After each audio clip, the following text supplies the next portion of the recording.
حقیقی تبدیلی لانے والے لوگ۔ میں ایک کلرک ہوں، میری تنخواہ 25,000 روپے ہے۔ میں ہر ماہ اپنی تنخواہ میں سے محلے کے قصاب سے 600 روپے کا آدھا کلو چھوٹا گوشت لے کر اپنے کسی ضرورت مند عزیز یا رشتہ دار کے گھر بھیج دیتا ہوں۔ یہ گوشت ہماری طرف سے صدقہ ہو جاتا ہے۔ میرا ایک چھوٹا سا کریانہ سٹور ہے۔ میں روزانہ 50 روپے کاروبار سے نکال کر گلک میں ڈال دیتا ہوں۔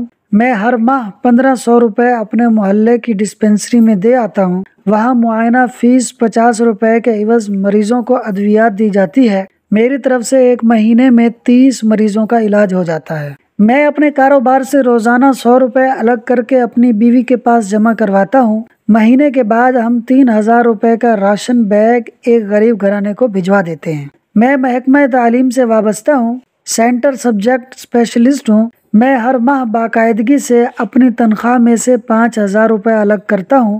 ہم ہر سال ماہ رمضان میں اپنے شہر کے یتیم خانے میں قیام پذیر بچوں کو عید کے نئے کپڑے لے کر دیتے ہیں۔ ہمارے بجٹ سے 60-65 بچوں کے لیے 3 دن کے دیدہ زیب کپڑوں کا انتظام آسانی سے ہو جاتا ہے۔ میری کپڑے کی دکان ہے۔ میں ہر ماہ باقاعدگی سے اپنی آمدنی میں سے 10,000 روپے الگ کرتا ہوں۔ یہ سال کے 1,20,000 روپے بنتے ہیں۔ میں ہر سال ایک یتیم بچی کی شادی اور رخصتی میں اپنا حصہ ڈالتا ہوں۔ میں ڈاکٹر ہوں۔ میرا معمول ہے کہ میں اپنی آمدنی میں سے کینسر سوسائٹی کے ذریعے روزانہ ایک غریب مریض کے لیے کیمو تھراپی کا انجیکشن ڈونیٹ کرتا ہوں۔ ہم دونوں میاں بیوی سرکاری اسکول میں پڑھاتے ہیں۔ ہم ہر ماہ اپنی تنخواہ میں سے ایک معقول حصہ الگ کرتے ہیں اور ہر ماہ کے پہلے جمعے کو اپنے محلے کے دینی مدرسے میں پڑھنے والے ہاسٹلائز بچوں کو مدرسے میں جا کر کھانا پیش کرتے ہیں۔ میری پوش علاقے میں ایک بیکری ہے۔ میں نے اپنے علاقے کے دونوں گرلز اینڈ بوائز اسکولوں کے ہیڈ ماسٹرز کو کہہ رکھا ہے کہ یتیم طلباء و طالبات کی یونیفارم اور جوتے میرے ذمے ہیں۔ یہ کام کئی سال سے جاری ہے۔ الحمدللہ اس مقصد کے لیے 200 روپے روزانہ الگ کر دیتا ہوں۔ میرا ریسٹورینٹ ہے۔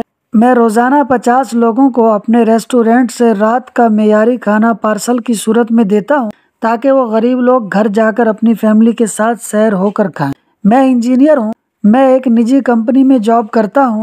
میری بیوی بھی ایک بڑے تعلیمی ادارے میں تدریس کے فرائض سر انجام دیتی ہے۔ ہم دونوں اپنی تنخواہ میں سے ہر ماہ باقاعدگی سے ایک مخصوص رقم الگ کرتے ہیں اور معذور افراد کے لیے قائم ایک ادارے کو ہر ماہ ایک ویل چیئر عطیہ کرتے ہیں جو کسی مستحق معذور کو دے دی جاتی ہے۔ آئیں آج سے آپ بھی عزم کریں کہ اللہ پاک کے دیے ہوئے رزق سے مستحق لوگوں کا حصہ نکالیں گے۔ اللہ تعالیٰ آپ کو توفیق عطا فرمائے۔ آمین آمین یا رب العالمین۔ پیارے دوستو، ویڈیو کو اینڈ تک دیکھنے کا شکریہ۔ ویڈیو کو لائک اور شیئر کر دیں، چینل کو سبسکرائب کر دیں۔ چینل کا نام ہے فاسٹ سنو 4296۔